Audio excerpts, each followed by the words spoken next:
Barangay Ginebra laglag na nga matapos masweep ng San Miguel Beermen.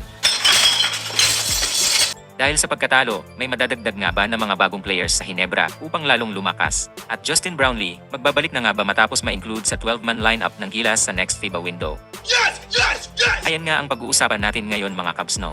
Pero bago yan, consider subscribing to our YouTube channel mga Cavs for more Ginebra content.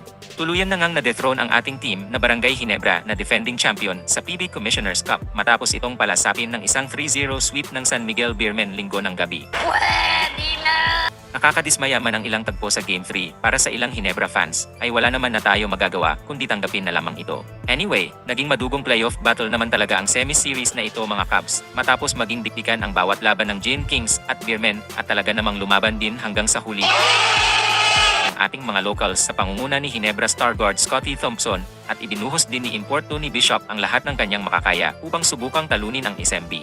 Ngunit, sadya lang talaga na mas malakas ang San Miguel ngayon at si Benny Boatwright ay walang kaduda-dudang isang super import na talaga namang nagpasakit ng ulo nila Coach Tim Con buong serye. At ang mga bagay na yan nga ay ating napag-usapan na rin sa ating semis preview. At una na rin nating sinabi na mahihirapan ang ating favorite team sa pagharap sa malalim na roster at mahusay na import ng San Miguel. Kaya naman congratulations sa kanila. Habang saludo at pasasalamat pa rin sa ating mga hari. Come back stronger next conference, Gin Kings. Ngunit biguman ay hindi naman tayo titigil sa pagsuporta sa ating kupunan dahil tayong mga solid na mga Ginebra fans ay nandito para sa ating team manalo man o matalo. Kaya naman dahil laglag na ang ating team tara samahan natin sila sa Boracay. Good luck nga pala kung di lang ngawin ang finals. Well, wala naman na mababago kung pag-uusapan pa ang mga bagay na tapos na kaya naman pag-usapan na lamang natin mga Cavs ang ilang mga area na maaari pa sigurong improve ng ating team base sa pinakita nila ngayong conference. Nililinaw ko lamang hindi tayo feeling expert dito mga Cavs at di rin natin pinapangunahan ang coaching staff at management no. Tayo lamang ay mag-share ng observation at suggestion at kung sakaling ito rin ang mga mangyayari sa off-season o next conference ay ibig sabihin lamang na sobrang kailangan na talaga i-address ang mga issue na to sa ating team. Isang pinaka-obvious na butas sa lineup ng Ginebra na talagang na-expose ngayong semis ay ang kakulangan ng big man. Kitang-kita nga nahirap ang ating manipis na frontline na binubuo lamang ni Japeth Aguilar, Christian Stanhardinger at Bishop sa serye kumpara sa malalim na big man rotation ng SMB na may twin tower combination pa ni John Mar Fajardo at Boatwright. Ito nga ang dahilan kung bakit sa first 2 games ay madala si Bishop ang lumalarong 4 para sa Gin Kings at dumidepensa sa 6'9" na import ng SMB. Na talaga namang nakaapekto rin sa kanyang production dahil kailangan niya magbuhos ng matinding effort sa defensive end. Well, kailangan nga nilang gawin ito dahil maiksi lamang ang rotation ng big men ni Coach Tim at hindi nakasama rito si Raymond Aguilar at Sidney Onwuber ngayong series. Habang naghahalinhinan naman si Stan at Japeth kay Fajardo. Isang bagay na inadjust nila sa Game 3 nang gumamit sila ng malaking starting lineup ngunit tila naging huli na.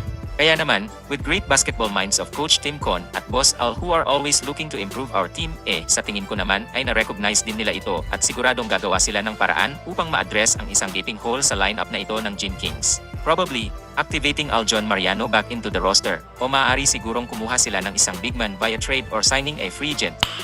Nice. Since malayo-layo pa ang next draft. Dahil siguro, kahit sino sa atin ay napapaisip na kung may isa pang reliable big man ang Ginebra tulad ni Joe Devance at Prince Caperal noon at kung may import stopper ang Gin Kings tulad ni Mariano nung semis ay maaari sigurong naging iba ang naging resulta nito, hindi ba? Ngunit, kung sino man ang bagong player na kukunin ng Ginebra ay ayan ang di natin sure. Pero maaari siguro tayo gumawa ng separate video upang pag-usapan ang mga possible prospects ng ating team upang palakasin pa ang kanilang roster. Samantala, sa ibang posisyon naman parang loaded naman tayo mga Cavs from guards to wings no? Kaya naman hindi na siguro ito gagalawin pa ng Ginebra. Ngunit, kapansin-pansin na na-outplay talaga ng mga SMB scorers ang ating backcourt this semis na nung bago magsimula ang series ay inakala nating kayang tapatan ng ating loaded guard rotation pero nabigo nga tayo rito as Marcio Lassiter, CJ Perez, and Jericho Cruz made significant impact sa tatlong panalo ng SMB. Habang parang hindi nag-show up sa series na ito si Maverick Ahanmisi at hindi ganun karami ang mga minuto nila veteran guards Stanley Pringle at Ella Tenorio. At dahil ito ay maaaring issue ng lack of effort sa part ng isang player at room for improvement for better game plan next time, bilang fans ay di na natin pakikialaman yan dahil ayan ay mga bagay na tanging sila Coach Tim Con lamang ang makakapag-address sa team. Samantala, isang bagay pa siguro na maaaring pagtuunan ng pansin ng ating team ay ang import choice kung hindi pa rin magiging available si resident import Justin Brownlee next import-laden conference. Note mga Cavs na base sa available information online at announcement bago magsimula ang 47th season ay maaari daw na walang Governor's Cup ngayong season 48 ngunit dahil more than 1 year ago na yun ay hindi lamang natin sure kung biglang magkaroon ng Governor's Cup ngayong taon. Hopefully, Kung meron man next conference, ay makalaro na nga sana si Brownlee, ngunit kung hindi man, ay makakuha sana ng angkop na import ang ating team para sa next Commissioner's Cup kung saan may height limit na 6'9" at ma-maximize nila ito upang makakuha sila ng malaking import na makakasabay sa towering import din ng ibang teams upang hindi na maulit ang nangyari ngayong conference. Someone like him. I'm only 6'9", man. Don't get me in the league. Sure he is. But again, yan ay kung hindi lang available si Brownlee dahil iba na ang usapan pagdating kay Justin Noype mga Cavs dahil alam naman natin na kahit anong conference ay kaya nitong madala ang Hinebra sa kampyonato. Pero at the end of the day, suggestion lang natin yan mga Cavs at nasa management at coaching staff pa rin naman ang desisyon kung anong klaseng import ang kukunin nila kundi man si Brownlee ito. Speaking of Brownlee mga Cavs no ay may update nga sa ating pinakamamahal na import.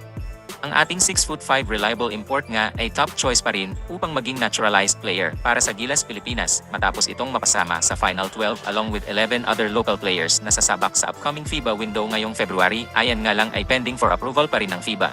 What? Ganun pa man, ay magandang sign ito na maaaring makabalik na sa paglalaro para sa Pilipinas si Justin Noype. Ayon sa isang interview nga kay Coach Tim Cone na opisyal nang na-appoint as new Gilas head coach, ay inaasahan nga daw nila na lalabas na ang decision ngayong week.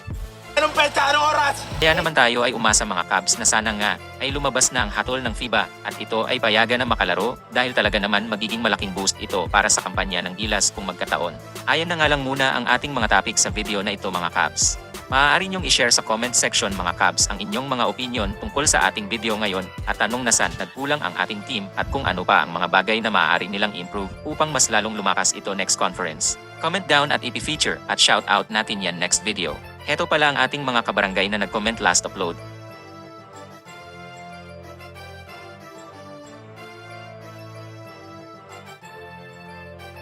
Shout out sa inyo mga Cavs. Enjoy this video, please like, comment and subscribe mga Cavs for more Hinebra content.